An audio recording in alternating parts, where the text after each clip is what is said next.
¿Estamos ante una burbuja o una bolita de nieve en materia económica, dado las circunstancias que se están dando hoy en día y los datos que usted ha analizado de la situación país, don Gerardo?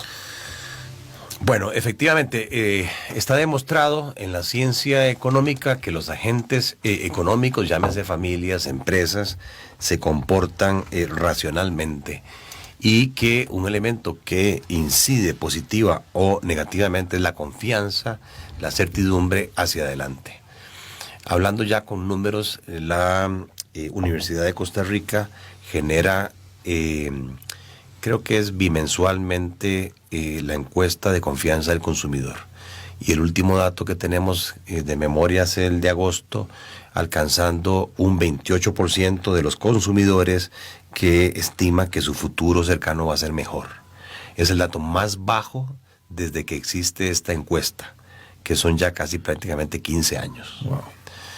Hay desconfianza. Y al haber desconfianza, las personas, las familias, los empresarios no se atreven, les da miedo, ¿verdad?, gastar o invertir, y toman la decisión de posponer sus decisiones de consumo, de inversión.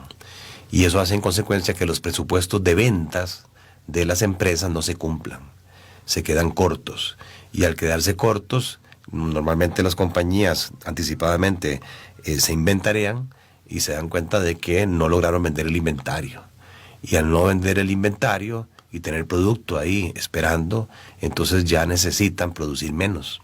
Y al producir menos, lamentablemente, nuestros procesos productivos, que siguen siendo intensivos en mano de obra, y especialmente en las zonas rurales, mano de obra no calificada, al caerse la producción, lo que queda es despedir gente.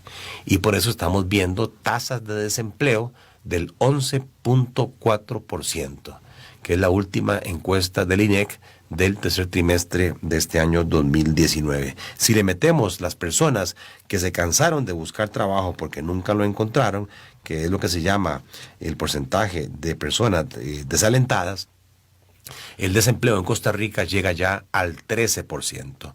Si tomamos el 13% de la fuerza laboral, el número que nos da son 300,000 personas, ¿verdad? 300,000 personas que no tienen un ingreso, que para el mercado son fantasmas, porque si yo no tengo un ingreso, no tengo capacidad de compra. Y por más que me vaya a meter a un supermercado, no cuento, porque no tengo poder de compra. Y lamentablemente resulta que de ese número el 86% de esos ciudadanos costarricenses son cesantes, o sea, que tenían un trabajo y lo perdieron. Solo un 14% de esos desempleados es gente de nuevo ingreso. Por eso el mensaje que yo transmito es: si tiene un trabajo, señor, cuídelo, porque la economía está creciendo cada vez menos. Y este es un fenómeno que venimos viendo desde julio del 2015. En julio del 2015, nuestro Producto Interno Bruto, en términos reales, o sea, sin inflación, venía creciendo a un ritmo interanual del 5.6%. Y hoy, el último dato recién publicado de septiembre del Banco Central, si bien es cierto, da una mejoría, ¿verdad?, porque veníamos creciendo al 1.6, ahora crecemos al 2%. Lo cierto es que si yo separo de ahí lo que son las empresas en zona franca, ¿verdad?, ahí el crecimiento es 13%, muy bueno. Pero lamentablemente por zona franca solo viene el 10% del Producto Interno Bruto total.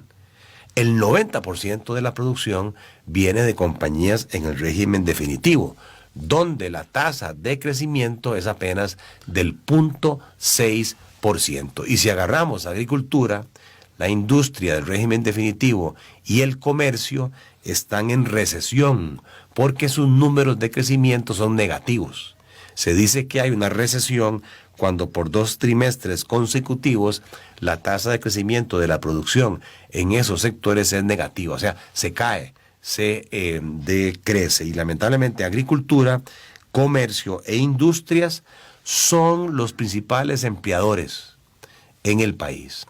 Entonces, si bien es cierto, estoy hablando de números y de conceptos económicos, en una opinión muy personal, yo creo que el problema que hoy tenemos no es tanto de causa económica. Creo que el problema obedece o viene de causa política. Política en el buen sentido de la palabra. Falta de liderazgo. Falta de credibilidad en los líderes. Líderes a nivel de gobierno, líderes a nivel de sector empresarial.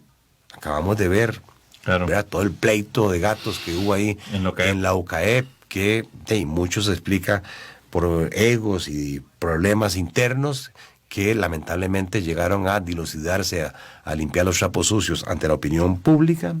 Falta de liderazgo en los líderes de las entidades autónomas, universidades públicas y, por qué no decirlo, en las organizaciones que representan supuestamente a los trabajadores, y lo que vemos es realmente no una concepción de un norte claro, llámese visión país, ¿verdad?, un plan estratégico país, sino que lo que tenemos es una defensa de juegos de intereses gremiales particulares donde nadie quiere ceder. Ni los empresarios quieren ceder, ni los trabajadores quieren ceder, ni los rectores de las universidades públicas que reciben un alto porcentaje del Producto Interno Bruto quieren ceder, y el líder del barco, a veces sí, a veces no tira señales claras de hacia dónde se quiere llevar este país, y entonces, claro, el mundo nos ve y nos tipifica como un país de alto riesgo. Ante el mundo somos un país, y perdón el término, pero es técnico, de bonos chatarra, de bonos basura. Ayer se colocaron los eurobonos, ayer me refiero al día martes, y se colocaron 1.500 millones de dólares a una tasa de interés superior al 6%, a 10 años plazo. Cuando Grecia, ¿verdad?, que tiene una calificación de riesgo similar a Costa Rica, recientemente hizo una colocación al mismo plazo y logró menos del 4%. ¿Por qué tenemos que pagar intereses más altos que otros países? Bueno, porque todavía nos ven poco serios. Sí, la reforma fiscal, la ley de finanzas, de reforma de las finanzas públicas, fortalecimiento de las finanzas públicas, que se aprobó en diciembre, está dando algunos resultados a partir de julio de este año, marginales en más impuestos. Pero todavía no se ha hecho la tarea fundamental que está en el título tercero, de modificar los esquemas de remuneraciones, que hablando de números le pagan a un funcionario porque consiguió un título, aparte del salario, un 60% más por dedicación exclusiva o un 50% más por prohibición de trabajar en otros sitios, o porque hay 135 pluses distintos que hacen que porcentualmente el salario base, hablando de números, crezca geométricamente. Y el título cuarto, que es la regla fiscal, que hasta ahorita en el presupuesto que se presentó a la Asamblea Legislativa, que es que los gastos del gobierno central no crezcan más allá de un porcentaje de la tasa de crecimiento del Producto Interno Bruto, todavía nosotros no estamos demostrando si en la práctica vamos a respetar esa regla, sino que más bien se ha escuchado ya algunos comentarios de ciertas entidades públicas que a ellos no les toca la regla fiscal. Y claro, cuando hablamos de números, el presupuesto que el gobierno, que está integrado central por 147,000 funcionarios, presentó a la Asamblea Legislativa, a los que les gustan los números, son 10.500 miles de millones de colones. Eso es lo que nuestro gobierno en 147,000 funcionarios gasta al año. Voy de nuevo, 10.500 miles de millones de colones. Los reto a que busquen sus calculadoras financieras y traten de meter 10.500 miles de millones de colones. Yo lo que hice fue pasarlo a dólares, lo cual equivale a 18.400 millones de dólares, de los cuales, siguiendo hablando de números, ¿verdad?, solo el 50% se cubre con los ingresos que recibe el gobierno, en su mayoría impuestos. Es como que a usted le digan en una familia, mira, estos son los gastos que queremos hacer el próximo año, ¿verdad? Pero de tu salario y de los salarios de los hijos y de la esposa que también trabajan, solo podemos cubrir el 50% de ese gasto que queremos hacer. Entonces la pregunta que surge es, ¿y cómo vamos a financiar el resto? Y en la familia alguien dice, la tarjeta de crédito, o Beto te presta, o Instacredit, y caemos en el tema de la deuda. Bueno, a nivel de gobierno, precisamente lo que me estabas preguntando, el problema es que hemos venido tapando ese hueco, ese exceso de gastos sobre ingresos, o ese faltante de ingresos, desde el año del año 2006, 2007 en adelante. Empezamos a tapar los déficits fiscales del gobierno central con deuda. Y empezamos a pasar, hablando de números, de un 28% de apalancamiento, o sea, deuda del gobierno central al Producto Interno Bruto, vamos a llegar ya en el 2020 a un nivel, si no igual, superior al 60% Wow.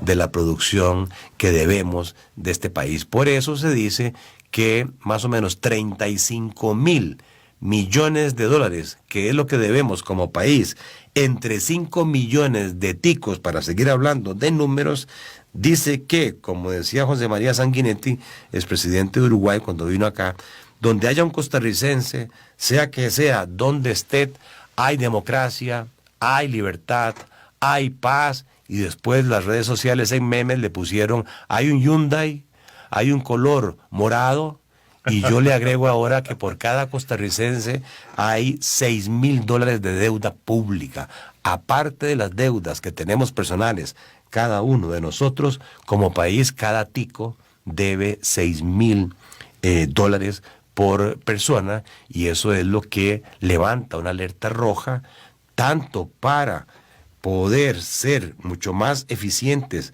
eficaces en la recaudación fiscal y ser mucho más severos con la ley que se aprobó de fraude fiscal contra el contrabando y la evasión fiscal, pero también no podemos seguir sosteniendo una serie de gollerías que disfrutan, no todos, algunos funcionarios públicos, que hace que haya diferencias salariales radicales, y eso alguien tiene que pagar. Y lo terminan pagando los contribuyentes, ya sea con impuestos o con pago de intereses, que hablando de números, se lleva ya el pago de intereses casi el 5% del PIB, del déficit total, que es 6.3, 5 puntos ya es pago de intereses.